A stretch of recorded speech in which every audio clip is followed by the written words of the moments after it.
The opinions expressed in this show are the views of the host and not necessarily that of WTRW, 94.3 The Talker, or the Bold Gold Media Group. The following presentation is brought to you by the host of the program, who is solely responsible for its content. This episode of On the Couch with Dr. Kuna contains intense subject matter which may not be suitable for all ages of our listening audience. Good afternoon, folks, and welcome to On the Couch with Dr. John G. Kuna. Our phone number is 570-961-3361, and our email is onthecouchnipa@gmail.com. Our website is drjohngkuna.com. And want to appreciate all you folks for listening. We've got a lot to talk about today. We have a very fascinating guest. We are a counseling and psychology group. We bring in members from the community to help speak to us. DC Taylor, our producer, is joining us here today. Yes, I am here. And we have an amazing guest today, Mr. Clark Fredericks. How are you, Clark? Excellent, John. Thank you for having me. Glad you're aboard. And Clark, this is an amazing handout I'm reading here. It says that you're a motivational speaker, author, and advocate, inspiring others to end their silence. And you're talking about the silence of the torture of sexual abuse. I am. He is actually involved in a movement for change in statute of limitations law in his home state of New Jersey, which would allow victims of sexual abuse civil recourse. In other words, there wouldn't be such a thing as a statute of limitations. Yes, and I'm happy to announce that on March 25th, we just had the final vote in the New Jersey Assembly to pass a new statute of limitations law, and it will raise the age up to age 55 for victims to come forward to file lawsuits. Excellent. And when it gets signed into law, there will be a 2-year open window on top of that where anyone can come forward. Once the governor signs it, that 2-year window clock starts ticking. So if you're 60, 70, 80 years old, you can come forward in that 2-year window to file a lawsuit. Clark, you were a victim of a serial pedophile. I was. Now you're a veteran of speaking engagements from Broadway to universities and correctional facilities.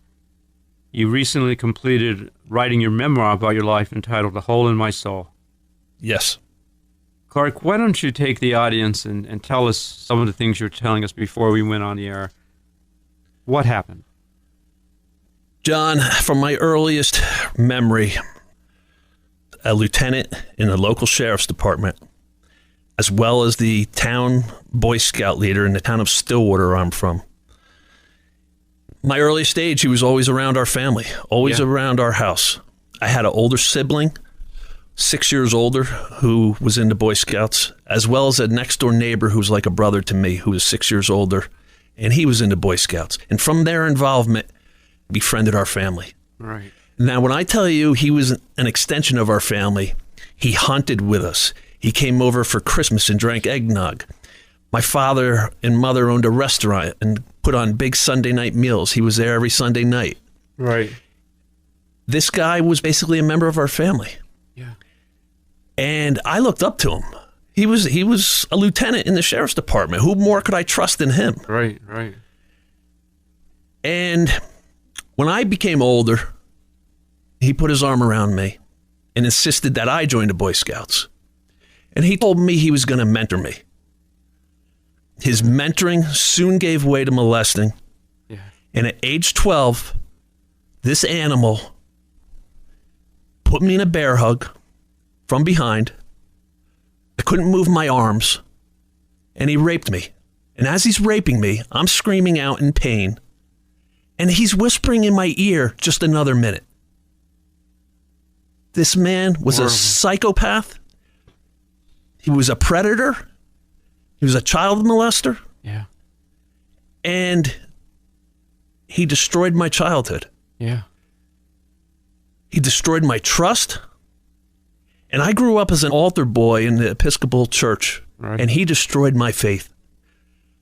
Because I questioned, where was my God when this evil is happening upon me? Right, where was God?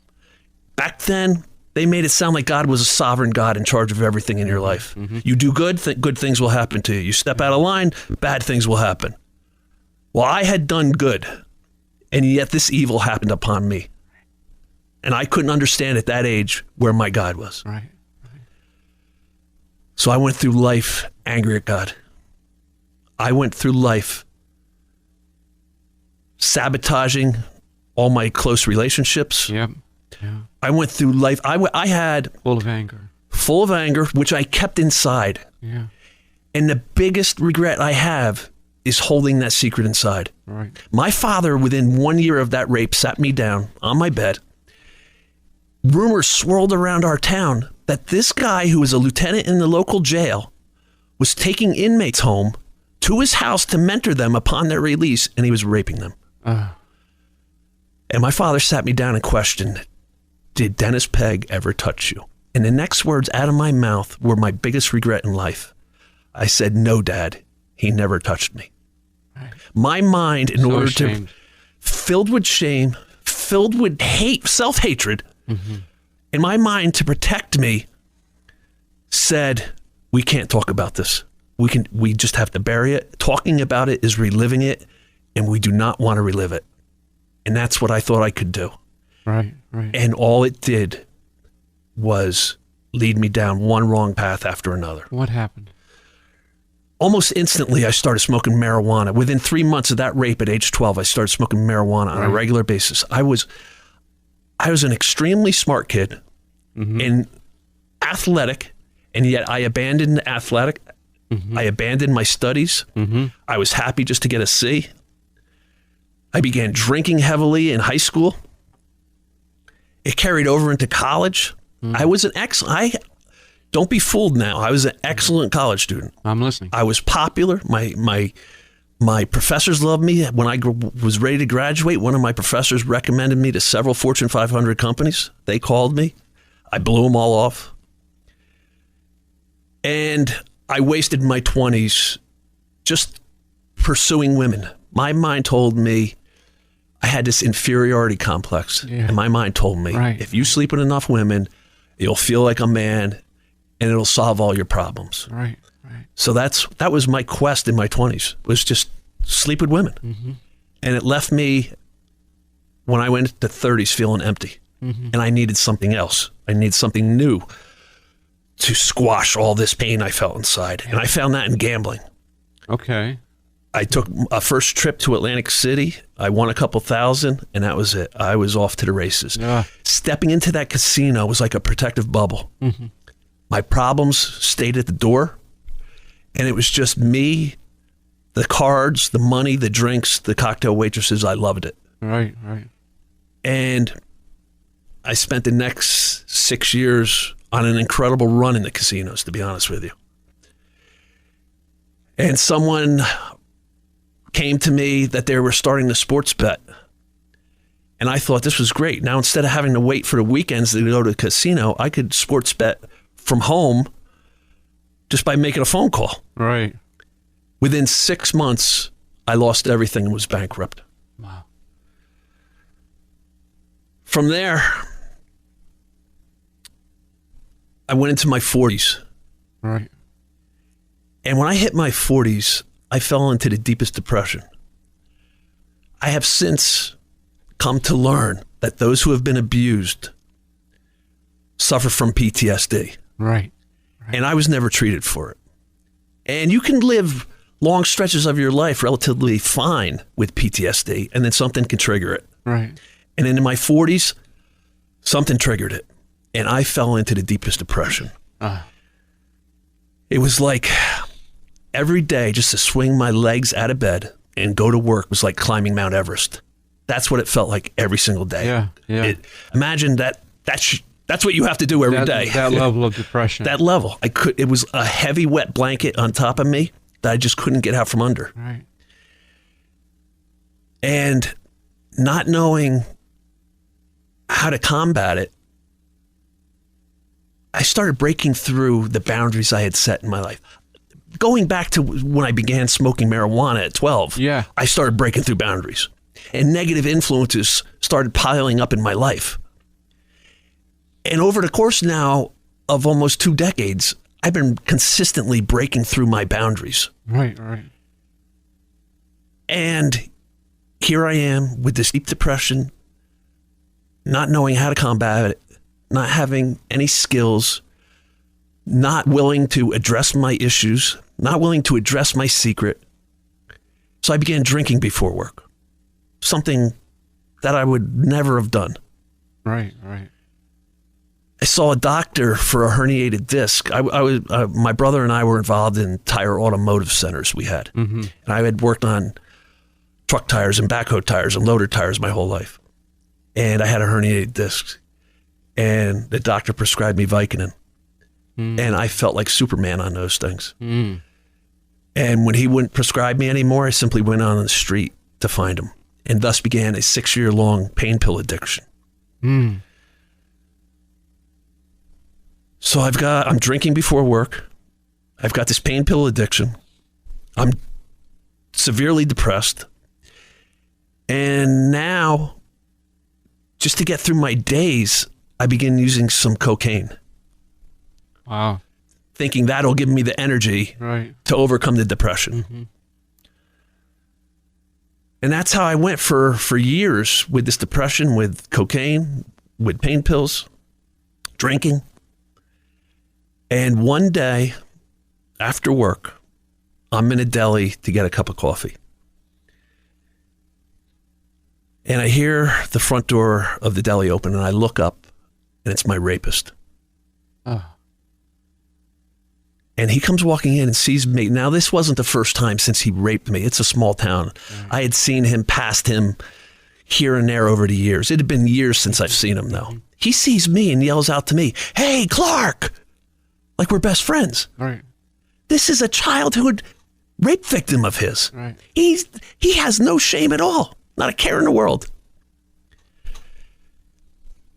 My heart starts beating. I start going into a panic attack. Right. And trailing in right behind him is a young boy about the age he raped me at. And this young boy calls my rapist the same nickname he had insisted I call him. Yeah. And I hear that nickname. I see this guy starting to make his way towards me to shake my hand, hug me, pat me on the back, something. Yeah. And I run out of there. Yeah. I run out of there. I spin my wheels out of the parking lot, and I go down a road, and I start cursing, and I start spitting in my truck, and I start punching my steering wheel. And everything from this big depression I've been in just poured out of me. It poured out of me, and rage filled me. And I just mentioned to you how every morning felt like climbing Mount Everest. Right. Well, after I saw him, within 2 months, I walked out of my brother and I's business I'd been involved for 17 years. I could no longer swing my legs out of bed and drive to work anymore. Right. After seeing him, it was just too much to get out of bed. Yeah. And now, with no work, free time, already using drugs, I have more time now to abuse drugs, to fall deeper into the hole. Right. I've got this guy on my mind now 24/7, and I can't get him out. And the only skills I had were self-destruction. Right. If you had told me when I was that popular kid in college and my professors were recommending me to Fortune 500 companies that in my 40s I would start using heroin, I would have laughed at you, John. Right. When you told me, if you told me in my 20s that I'd be buying ounces of cocaine a week and going week after week, month after month with single-digit hours of sleep per week on a consistent basis, I would have laughed at you. Yeah. And yet that's what I found myself doing. I was living like a zombie. And I didn't care if I lived or died. I had that much pain, which I had no outlet for. Yeah. And I was still so afraid to share that secret. Yeah. That secret was debilitating. It was a form of cancer that grew into this monster inside of me and took on its own life. Yeah. It affected me spiritually, emotionally, physically, and mentally. Yeah. Every aspect of my being was affected By that secret I refused to share. So now, because I'm doing so much cocaine, I'm eating Xanax like they're Tic Tacs. Right. I've got this pain pill addiction. I'm substituting heroin for it. Drinking massive amounts of alcohol.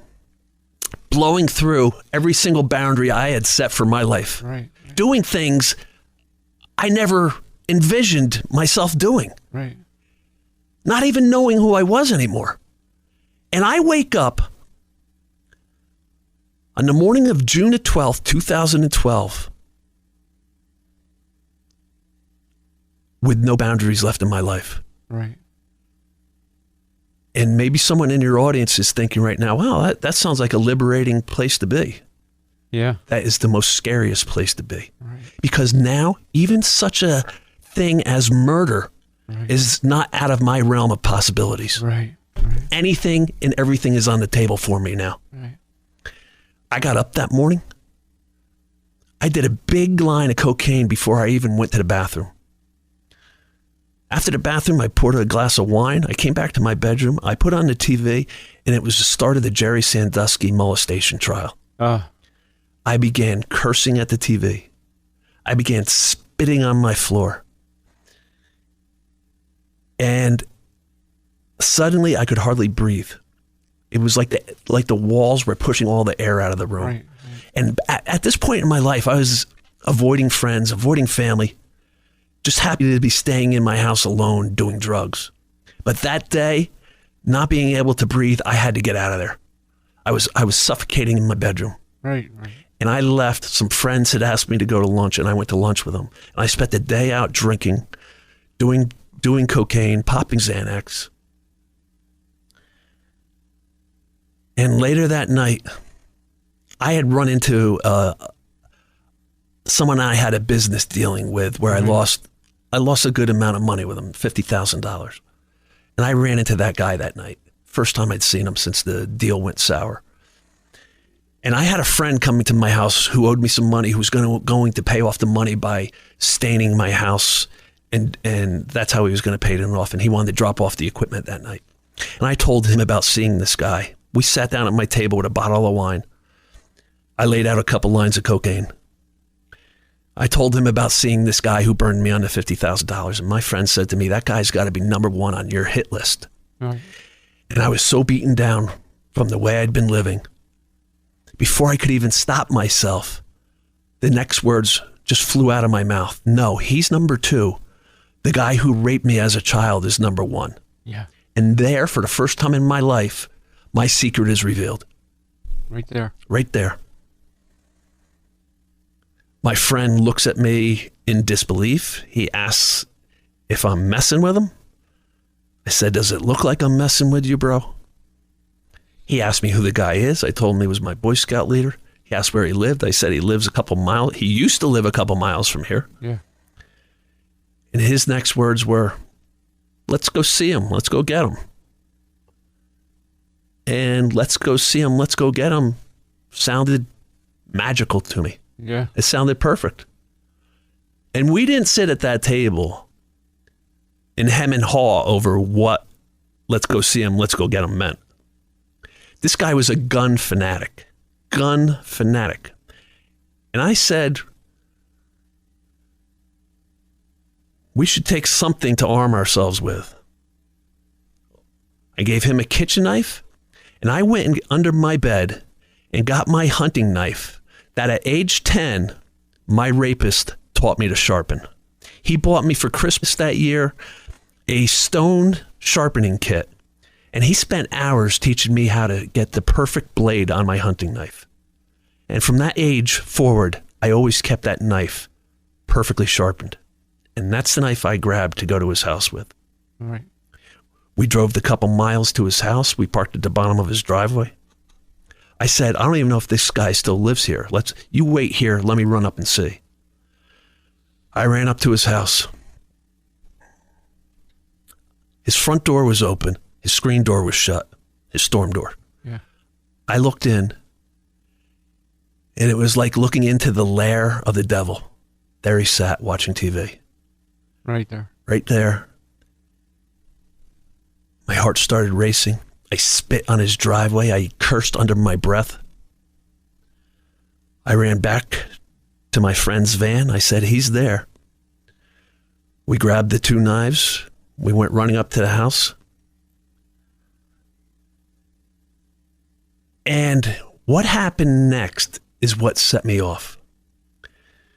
I ripped open his storm door and broke it off the hinges because I ripped it with such force.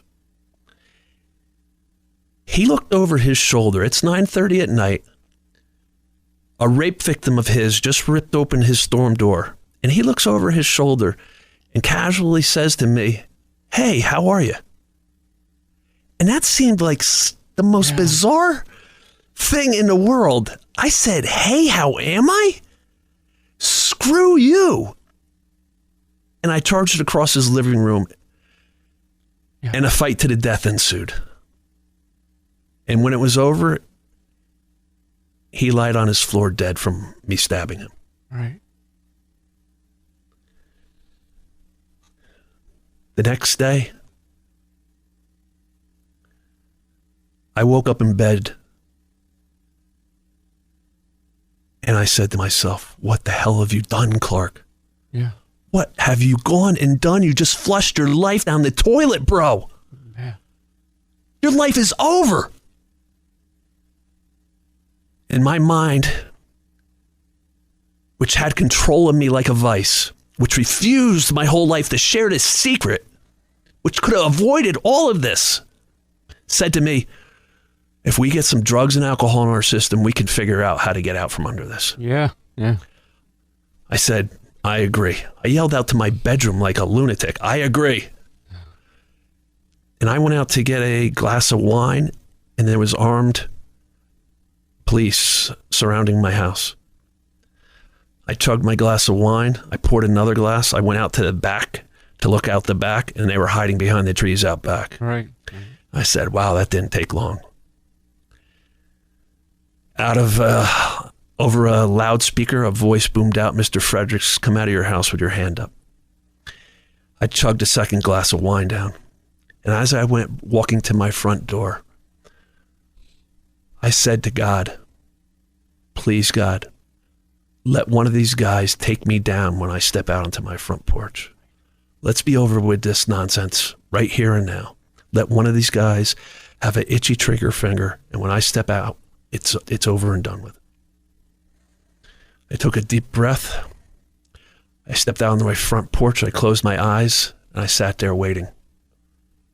And no shot rang out. Instead, I was ordered down to my front lawn, spread eagle. I was handcuffed and taken away. And something miraculous happened at the state police barracks. I'm put into a holding cell. Right. In the attack, I had severely injured my hand. I had severed the ligaments and tendons to every finger in my left hand. Mm-hmm. The head of homicide for the state police walked into my cell. He took one look at me, and his first words were, I want to apologize to you. And I thought he was trying to play some good cop, bad cop thing to get me talking. Right. So I looked at him and I said, what the hell are you apologizing to me for? And his words were, I know about this guy. I know what he was doing with young boys. And I'm sorry for whatever you went through. And at first, it made me feel good. And then as I thought about it, I got upset that everybody knew what this guy was doing, and yet I was going to take the fall for it. Right. I got put into jail. And when I was in my cell, I wanted to die. Yeah. And I called out to God one day. I said, God, you either have to help me find a way to kill myself in here, or you got to start getting me to heal. And I had gotten books from all across the country. My case was an international case, aired in 37 countries. And people from all over sent me books, self-help books, spiritual books, mantra books, meditation books, the Bible. Mm-hmm. And something told me, you got to put action to your prayer. And I began reading these books, and I began applying them. And I read a book by Holocaust survivor Viktor Frankl, Man's Search for Meaning. And in it, I read a line which changed my life. When you can't change an intolerable situation, you have to change yourself. Right. And that's what I did. And I began meditating. I began saying a mantra all day long. I read The Power of Now by Eckhart Tolle about mindfulness. And that book was like it was written for me, because my mind always went to my past or always projected to the future. And I had to learn how to stay in the present moment. I became the only inmate in the state of New Jersey to get 5 years for murder. When the judge sentenced me to that, he even apologized to me for having to send me away for a single day longer. When I went to prison in Northern State Prison in Newark, New Jersey. Not a good place to be. My very first day there, though, a therapist came to my cell and said, I watched your case on the news, and I just saw your name come across. I can't believe you're here. Will you start therapy with me? And I did. And that was the first time in my life I ever had therapy. My second one-on-one therapy with her, she said, I run a class for the inmates in here, a group therapy class for childhood trauma. Not necessarily everybody's been molested, but it's for childhood trauma. Will you join that? And I said, yes. And I'm in there, John, with blood gang members, with Spanish gang members who had done unbelievable things. Here, I'm a murderer. And we started telling our stories to each other and crying in front of each other, hearing the other guy's story and crying and getting up and hugging that guy. I'm hugging these blood gang members as they're telling me their story. I'm telling my story and they're getting up and hugging me. Right. And by sharing our stories, getting rid of that secret and that pain, we began healing. And that is the key. Yeah. That's why AA is so effective. You get a group of people together who are revealing their secrets. And the same thing goes with therapy. Yeah. I'm in therapy to this day. Yeah, Clark, you've done so much for so many people. What is your hope for the future for others? I have embarked on a speaking career in order to pave the way for others who are still stuck in that silence. Right. I'm trying to show them it's not so scary. Right. If you come out and reveal your secret, all you'll receive is love and support. Right. I couldn't believe the love and support I started receiving. Right. And there needs to be a voice that you can associate with. And I'm trying to get out in front. The Boy Scouts are imploding. The Catholic Church is imploding. It's only going to become more and more prevalent. Hollywood is imploding with this also. Politics. And I'm trying to be out in the forefront, paving the way to bring people out of their darkness and into the light. Right. That's why I'm here today. That's why I do everything I do, is to help the next person find their voice. Yeah, dedicating a life that could have been ruined into a life of success for others. I had to go through everything I could so that I could have these life experiences and help the next person. How could somebody reach you, Clark? They can find me on Facebook under Clark Fredericks. They can go on Instagram, Clark Fredericks. They can email me at clarkfredericks67@gmail.com. Or they can follow my website, which will be up and running this week, clarkfredericks.com. Thank you for being on the show, Clark. It was my honor to be here. Thank you, John. You're listening to Dr. John G. Kuna,